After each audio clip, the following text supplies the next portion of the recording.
Well, it didn't take very long. Coach Mark Pope has his first commitment of his Kentucky basketball tenure, and it's a really, really good pickup.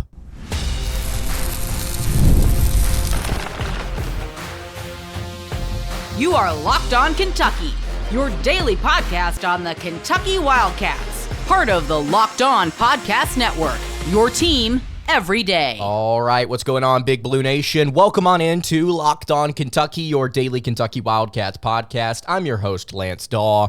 On today's episode of Locked On Kentucky, we are going to be discussing Mark Pope's first commitment of his Kentucky basketball tenure. Collin Chandler, four-star flip from the BYU Cougars. Going to talk about just how good this kid could potentially be because his tape jumps right off your screen. Today's episode is brought to you by FanDuel. You can make every moment more, and right now, new customers get $150 in bonus bets guaranteed. That's $150 win or lose. You can visit FanDuel.com/LockedOnKentucky to get started. I also want to tell you guys about something that I would appreciate if you joined. We now have a Locked On Kentucky Discord. That's right. It's a place for you to be able to chat, hang out with all of your friends in Big Blue Nation. The link to that will be in the description. It's free to join.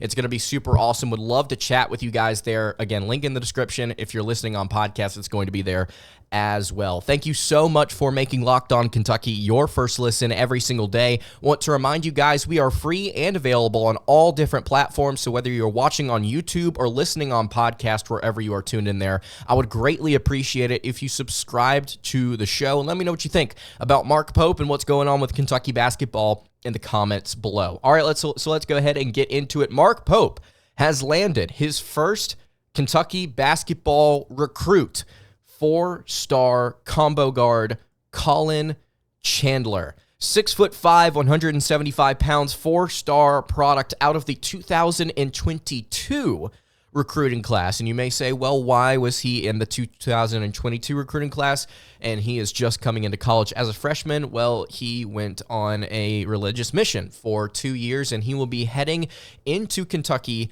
as a 21-year-old freshman, again at 6'5", 175, out of Farmington, Utah. Former BYU signee, again, went on a mission and is now coming to Kentucky. He said, quote, "I am grateful for Cougar Nation taking me in as family from day one and supporting me in a precious time of my life. I have been blessed to be able to experience such a passionate and loving fan base. I am especially grateful for Coach Pope and the mentorship and trust he has given me from the very beginning. The journey of chasing dreams is beautiful. Chasing my dreams and aspirations in the game of basketball has always brought me so much joy and fulfillment. The game means the world to me. I am grateful for Cougar Nation and taking me in as family from day one and supporting me again in a precious time of my life. This journey has taken me to places I could have never imagined. Growing up, my biggest dream was to play against the best players in the world. I am beyond grateful to be given the opportunity to do just that. Through the past couple of days, the path I had before envisioned has been blurred. After talking with my family and many prayers, this vision has become clearer than ever. I am humbled to get the opportunity to continue this journey at the University of Kentucky. Go Wildcats." Top 35 prospect in the 2022 cycle, was the top player out of the state of Utah and the top recruit in BYU program history. 2022 Gatorade Player of the Year in the state of Utah, 21.7 points, 4.3 rebounds, 2.8 assists, 1.7 steals per game as a high school senior. Go and watch this kid's highlight tape. I would highly encourage you. You can find it on Twitter. You can find it on YouTube. You can find it in a bunch of different places. The thing that stands out about this kid is he is a go-getter. High energy attack mode, constantly trying to push the issue. I think this kid is going to thrive in Mark Pope's up-tempo system. He's a really good three-point shooter. He's a great ball handler, can work on it a little bit, but I really do see the vision there with his creativity. Very aggressive getting downhill, attacking the basket, really solid in ISO situations as well. He is a three-level scorer with some legitimate athleticism. The kid can get up, and he is not afraid to go out and make an explosive play. I love this kid's style of play. He plays like he genuinely cares about what's happening on the court. He's giving it his all, and I love that effort, and he's got some major athleticism and some serious talent to back it up. So Kentucky's first commitment of the Mark Pope era, Collin Chandler, looks like a really, really good player, like a very, very solid player that I think will be excellent in this system. Coming in at 21 years old, you don't just forget to play basketball. Obviously, you're going to have to get some things worked out as far as just getting comfortable in a system again, getting to kind of get up to the collegiate speed with some of these other guys that Mark Pope's going to be bringing in. But holy cow, Collin Chandler looks like just an insane prospect for Kentucky to land to start things off here. Again, borderline 5-star in the 2022 class. Highest rated recruit in BYU history. Love to see this flip. Of course, Kentucky basketball going after a number of players right now in the transfer portal, but there's one kid that I want to briefly touch on here that the Wildcats, I think, would also be very well served to make an attempt to land, and that is 5-star Liam McNeely. We talked about him recently on the show before all of the things with Coach Cal unfolded. Kentucky has reached out to him. There may be some interest there. Of course, it's late in his recruiting cycle. We'll see how it goes. Kansas and UConn, if I'm not mistaken, were the two leaders, but Kansas has just landed a prediction to land Rylan Griffin out of Alabama, who would play a very similar spot. Kansas has 2 or 3 wings that would play alongside McNeely. I don't know if that would be the best place for him to go. Not a lot of roster room there. UConn possibly, I think, could be an opportunity, but Kentucky is inserting their name into the fold. I think if you had Collin Chandler and Liam McNeely beside each other, those two guys would be elite in a rotation. Just two excellent, high-profile three-point shooters that can really get up in an up-tempo system. So really excited about this commitment. Collin, welcome to Big Blue Nation. We're super excited to have you. Cannot wait to see what you're going to do on the court this fall. Super excited that Mark Pope was able to go out and get this done so early, by the way, into his hiring. All right, we've got some transfer portal news that we need to get to here. There's some madness going on in the portal with Mark Pope and the Kentucky Wildcats. They've reached out to a number of guys. Apparently, there are some things going on behind the scenes that we also do not know about. Let's dive into all of the different transfer portal prospects that Kentucky is looking at right now. Before I do any of that, though, I want to tell you guys about our friends over at FanDuel. It's playoff time in the NBA and NHL. Baseball's in full swing, and FanDuel is your place to bet on every single game. Right now, new customers get $150 in bonus bets guaranteed. That's $150 win or lose. You can bet on everything from slap shots to home runs to slam dunks. It's all on an app that is safe, secure, and super easy to use. So what are you waiting for? You can visit FanDuel.com/lockedon and make your first bet an automatic win. That is FanDuel, America's #1 sports book.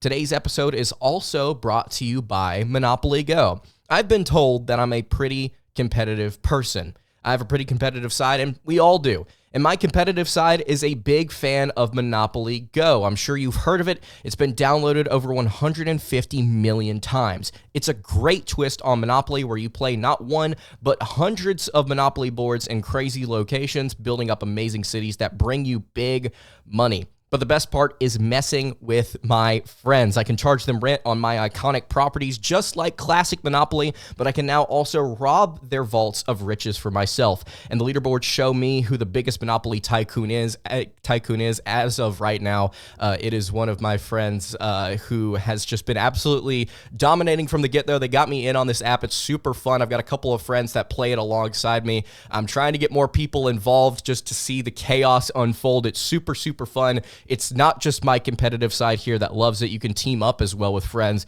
and people all around the world in timed tournaments to earn huge rewards. So get in the game and join your friends. Download Monopoly Go now free on the App Store or on Google Play.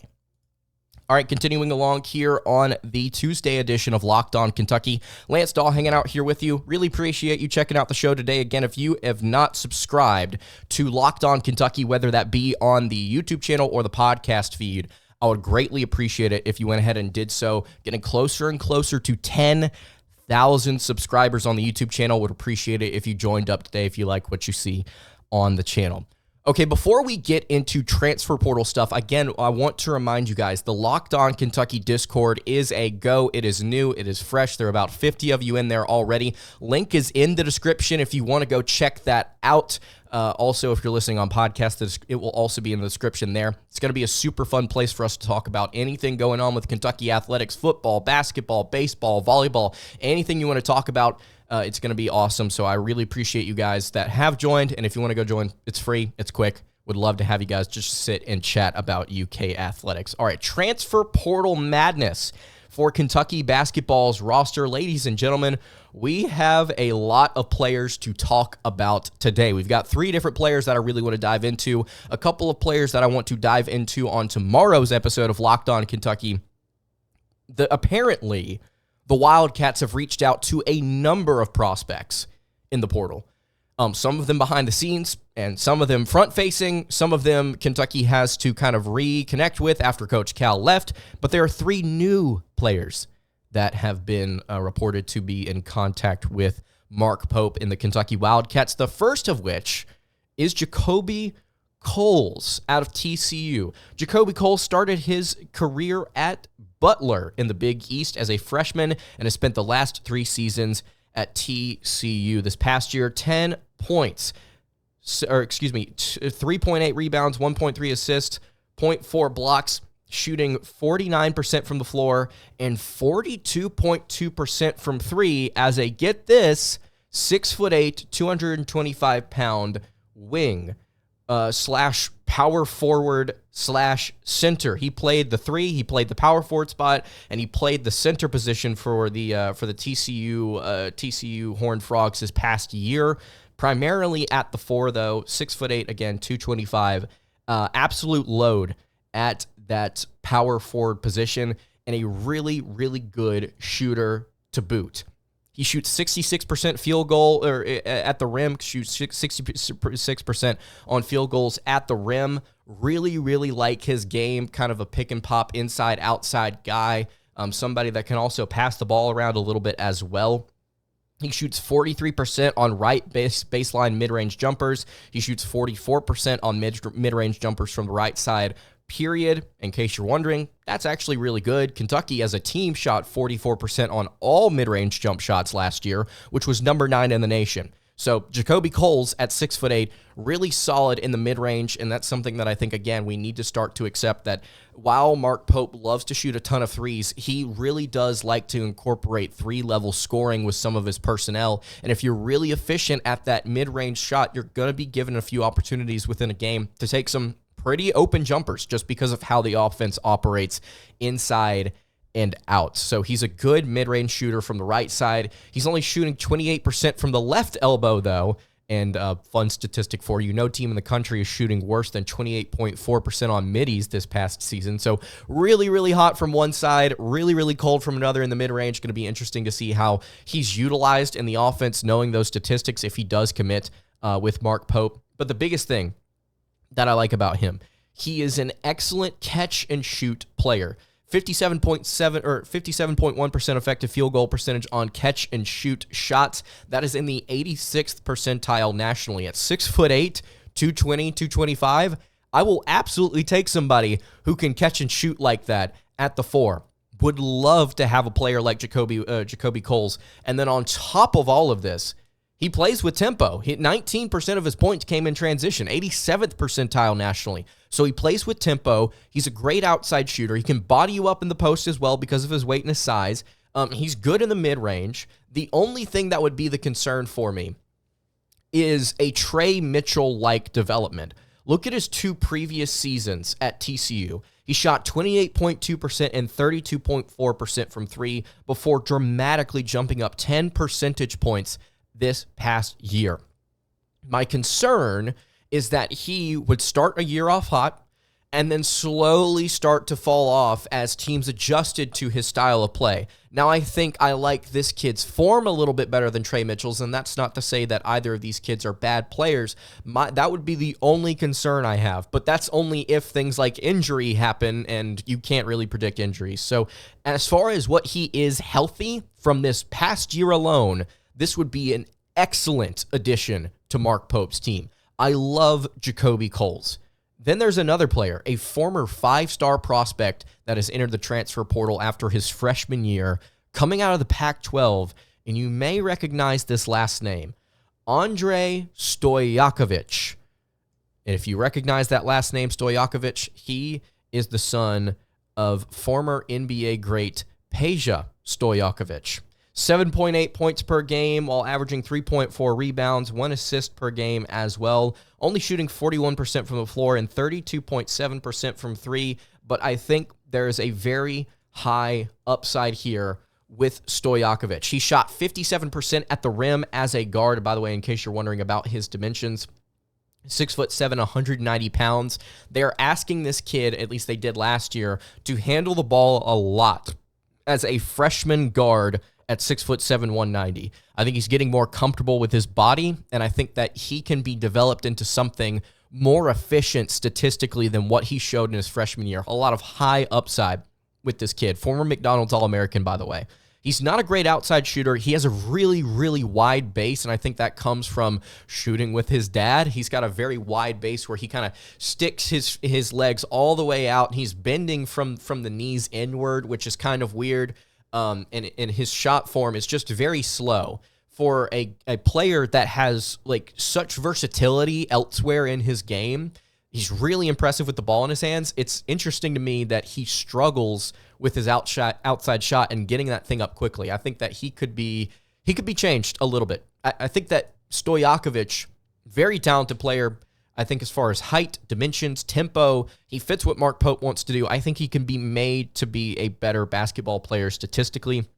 He shot 33% from the left elbow on mid-range jumpers, which is about a little bit less than average nationally. He's a good left corner three shooter at 38% from beyond the arc there. He is not a good off-the-dribble shooter, 38.6% effective field goal percentage, which is, for lack of a better term, just awful. And I think that a lot of it has to do with the fact that his jump shot is slow. So I think that if he was willing to change his jump shot a little bit, I think that Pope could turn him into the 5-star that he was projected to be.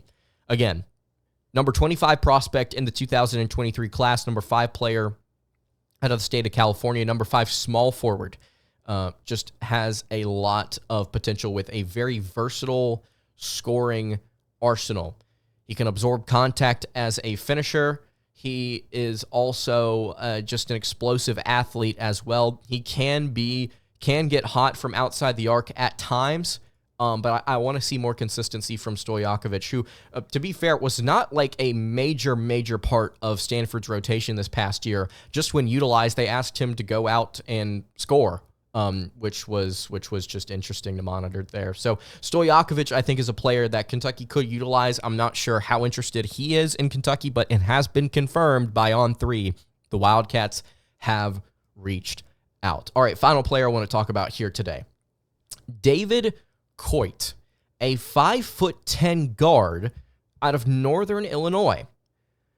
David Coit does not necessarily have extremely impressive statistics, but what he does have, as the kids like to say, is that dog in him.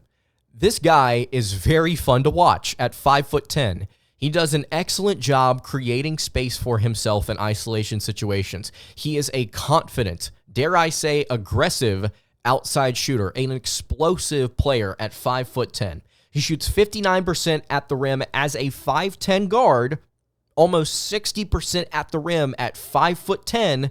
That's 24% of his field goal attempts. Left and right wing threes, he's pretty similar, actually. He doesn't fall off on either side, about 32% from both wings, so that's not awful, but it's kind of subpar. But I like the vibe. I like the confidence. He likes to pull from deep.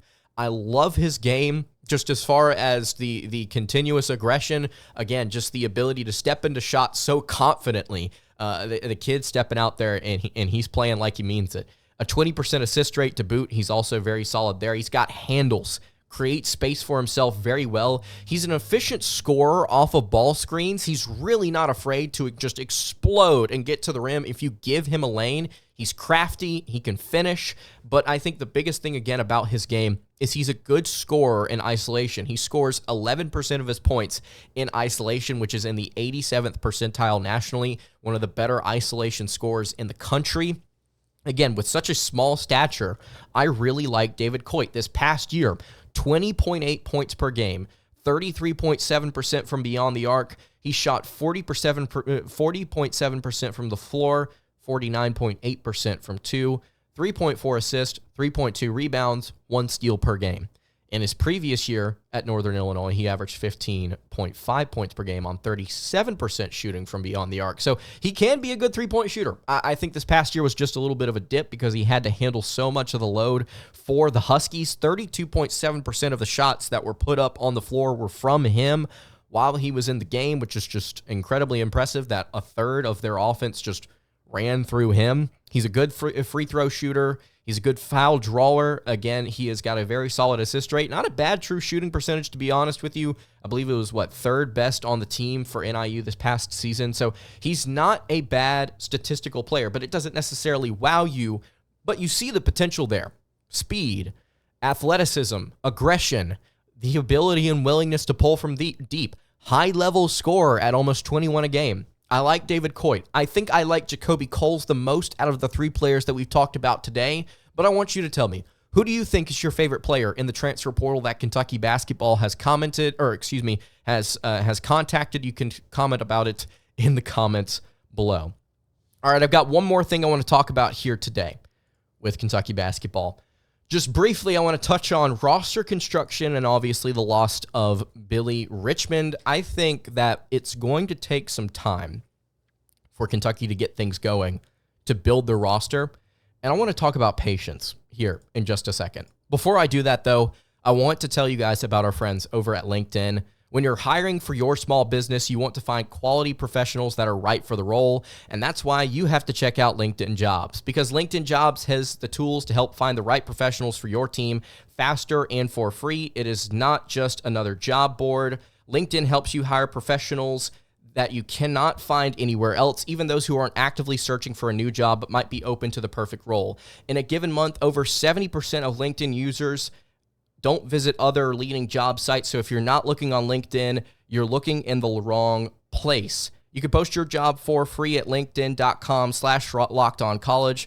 That's linkedin.com/lockedoncollege to post your job for free. Terms and conditions apply. All right, wrapping up the Tuesday edition of Locked On Kentucky. Lance Dawe hanging out here with you again. I appreciate you checking out the show today. Let's briefly talk about this real quick about Kentucky basketball and their roster construction. I'm going to be pulling from a couple of different tweets here just to discuss this. Travis Perry and Collin Chandler are the only two players committed in Kentucky's 2024 recruiting class. Billy Richmond, top 25 player in the 2024 cycle, has decommitted. So that leaves Perry and the newly committed Chandler. Every single player outside of Perry has left. I told you guys, and a lot of people told everyone, this is not a surprise. This is not a shock that Kentucky is out on all of these guys. I think Perry's going to stay. I think he's going to stay with the Cats. I think he'd be a really good system fit. He's a high IQ guy that can shoot the three and distribute the ball. Everyone else is gone. Everyone else is probably going to Arkansas. Matt Jones of Kentucky Sports Radio had a tweet that I think I agree with. I'm going to tie this into something that Pope said on yesterday's radio show. KY Sports Radio said, when all is said and done, here's my guess at the UK's roster. 3 freshmen. Perry and Chandler are 2. 2 BYU kids. 2 top 25 kids from ESPN. 2 26 to 55 ranked kids from ESPN. And then a couple of other role guys. Kentucky's going to have to take a major dip in the transfer portal to construct their roster. And Mark Pope is going to be very selective with who he ends up picking up. He said this on yesterday's radio show. He said that he does not believe in taking the most raw, high-end talent immediately off the board the moment you see them. They need to be evaluated You need to consider how they fit within your system, and you need to mold them to what you want to do, not them mold what you want to do. And I think that it's just such a stark contrast between what Coach Cal did and what now Mark Pope wants to do. Coach Cal molded his system to his personnel. We've seen this across sports. Dan Mullen, I think, is a really good example of this at Florida. He, year in and year out, molded his offense to what his personnel strength was, whether it was running the ball with guys like Tim Tebow or Anthony Richardson, or whether it was passing the ball with guys like Kyle Trask or Felipe Franks or whoever was in that offense. You can find success doing that if your talent is good enough and your foundation with your system and your ability to coach is good enough. But I like this approach as well from Mark Pope. I have a system. I want you to play within that system. And we are going to win games through that system. Nate Oates, right now, is another good example of this. High octane, three-point shooting, aggressive offense. We get kids that are statistically strong in the categories that I want them to be, can play with a lot of tempo, and can go out and score. I really, really like this type of approach. Mark Pope emphasized that in his radio show. And I think when all is said and done, the roster is going to look something like this, where you have a few freshmen, you have a couple of transfers from BYU. Richie Saunders, Jackson Robinson, Ali Khalifa are three guys right now that could be it. Two guys that are in the top 25 of the transfer portal on ESPN. Two guys that are ranked highly but float around somewhere in the top 50-ish. And then maybe a couple of other role pieces. Maybe somebody comes back. Who knows? But I think that's kind of what it's going to look like at the end of the day. And then Matt Jones also said this on Twitter just a few hours ago. Kentucky is intentionally keeping names out of some of the transfer portal guys quiet, Kentucky is intentionally keeping names of some of the transfer portal guys quiet initially. There are 6 names I know they have made contact with and are seriously engaging, 3 in ESPN's top 25 portal rankings and 6 in the top 60. Kentucky is also actively involved with 2 incoming freshman sophomores. I need you guys to focus up alongside myself, and I'm talking to myself as well. It's going to take a couple of months, a few months, to put this roster together. Mark Pope, I have faith, is going to be able to get it done, at the very least for the most part. I think he's going to be able to do it. But it's going to take time. And there's going to be a lot to talk about. And on the weeks where nothing happens, we just need to know they're not just sitting there with their hands folded.